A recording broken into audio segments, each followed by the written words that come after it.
నేను YouTube channel start చేసిన తర్వాత తెలియకుండా చాలా మిస్టేక్స్ చేశాను. అవి నా ఛానల్ గ్రోత్ ని ఆపేశాయి. కానీ ఆ మిస్టేక్స్ ని రెక్టిఫై చేసుకున్న తర్వాత ఇక్కడ మీరు చూసినట్లు నా ఛానల్లో సబ్స్క్రైబర్స్ పెరగడం స్టార్ట్ అయ్యారు. ఈ వీడియోలో నేను చేసిన ఆ మిస్టేక్స్ ఏంటో మీతో షేర్ చేసుకుంటాను.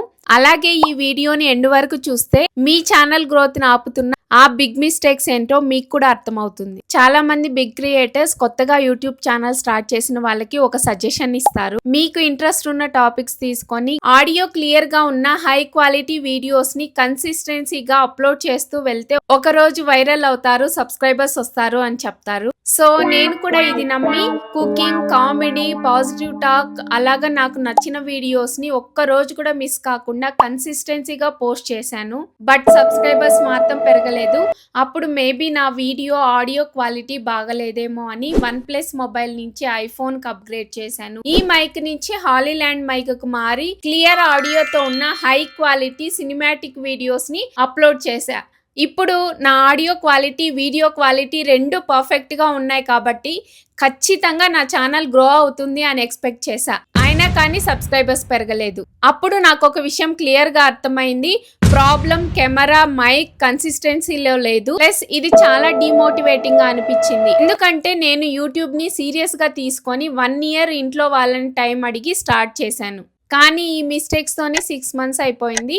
ఇంకా ఓన్లీ 6 months మాత్రమే ఉంది. చాలా హార్డ్ వర్క్ చేస్తున్నా కానీ సక్సెస్ అవ్వలేదంటే ఏదో రాంగ్ డైరెక్షన్ లో వెళ్తున్నాను అని అనిపించి నాకు ఇప్పుడు ఒక మెంటార్ హెల్ప్ చాలా అవసరం అని యూట్యూబ్ కోర్స్ జాయిన్ అయ్యాను. అక్కడ నన్ను అడిగిన ఫస్ట్ క్వశ్చన్, నీ ఆడియన్స్ ఎవరు? దానికి నేను ఆన్సర్ ఇచ్చాను, నేను cooking, comedy, positive talk videos చేస్తాను. ఇవి ఎవరైతే ఇంట్రెస్ట్ ఉంటారో వాళ్ళే నా ఆడియన్స్ అని చెప్పారు. అప్పుడు కోచ్ నవ్వుతూ చెప్పారు, వాళ్ళు నీ ఆడియన్స్ కాదమ్మా, మీరు చేస్తున్న కంటెంట్. సో ఫస్ట్ మీరు ఆడియన్స్ ఎవరో కనుక్కోండి. దాని ద్వారా మీరు ఎలాంటి కంటెంట్ క్రియేట్ చేయాలి అన్న క్లారిటీ వస్తుంది.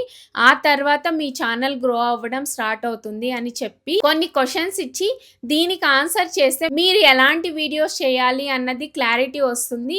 దీన్నే నీష్ ఫైండింగ్ అంటారు అని చెప్పారు. ఆ ఎక్సర్సైజ్ కంప్లీట్ చేసిన తర్వాత నా ఆడియన్స్ ఎవరు, ఏ వీడియోస్ చేయాలి అన్న క్లారిటీ వచ్చింది. అదే నీష్ లో కన్సిస్టెన్సీగా day by day videos post చేయడం స్టార్ట్ చేశాను.